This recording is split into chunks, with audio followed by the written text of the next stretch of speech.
Bonjour à tous, je suis Léa, diététicienne nutritionniste et rédactrice santé. Je vous donne aujourd'hui mes 6 meilleures raisons de réduire votre consommation de viande au quotidien.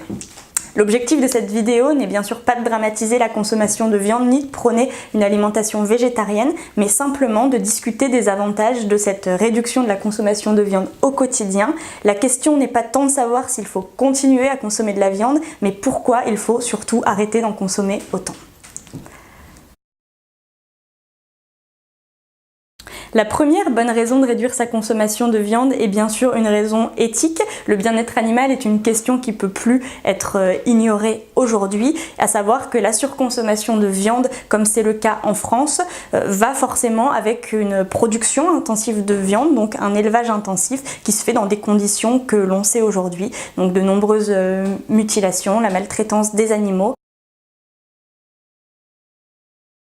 Deuxième excellente raison de diminuer sa consommation de viande, l'écologie bien sûr. On sait aujourd'hui que la production intensive de viande soulève plusieurs problématiques environnementales. Par exemple, pour produire 1 kg de viande de bœuf, il faut environ 15 000 litres d'eau, ce qui est énorme.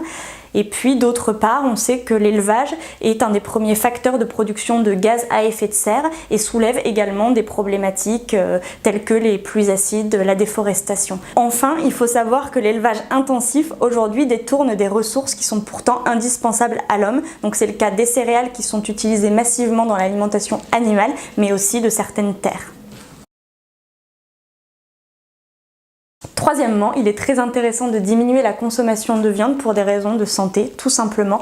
Effectivement, on sait aujourd'hui que la surconsommation de viande est responsable de divers désordres métaboliques, donc le surpoids, mais aussi divers troubles digestifs, certaines maladies cardiovasculaires.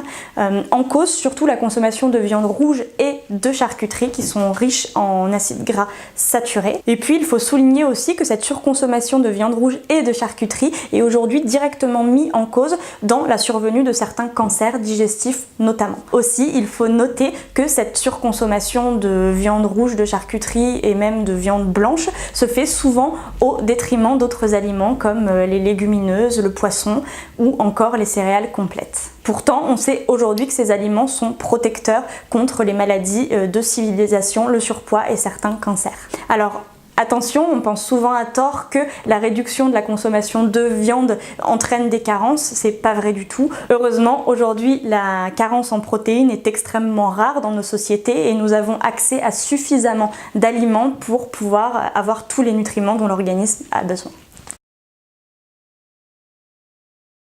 Quatrièmement, une réduction de la consommation de viande rime souvent avec diversité et découverte. Donc, réduire un petit peu sa consommation quotidienne de produits tels que la viande rouge ou la viande blanche, c'est apprendre à réapprivoiser des aliments de base, mais aussi à en découvrir de nouveaux. Je pense notamment aux légumineuses, aux céréales complètes et puis aux substituts végétaux à base de protéines.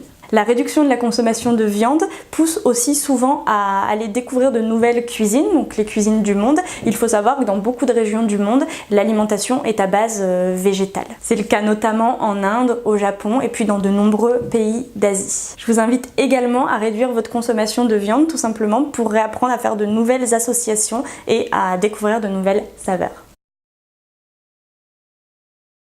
Cinquièmement, et je pense que c'est un point qui peut intéresser tout le monde, réduire sa consommation de viande au quotidien permet de faire des économies, bien sûr. En termes de viande, précisément, la qualité rime souvent avec un prix qui est très élevé. Les viandes de qualité sont souvent très chères. Au contraire, se tourner vers des aliments de base comme les légumineuses, les œufs, certains poissons peut être une solution extrêmement économique.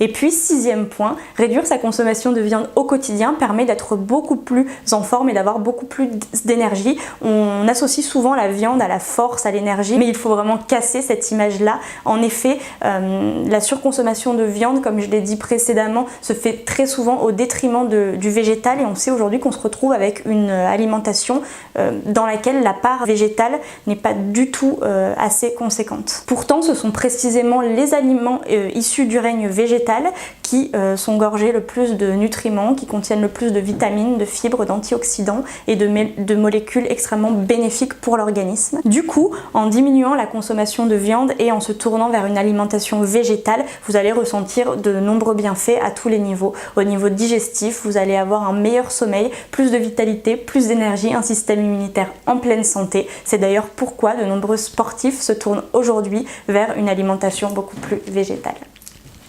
Voilà, cette vidéo touche maintenant à sa fin. Vous avez vu qu'il y a beaucoup de bonnes raisons de diminuer sa consommation de viande au quotidien, l'éthique, l'environnement, le budget, mais aussi la santé. Je vous invite donc vraiment à faire cet effort-là.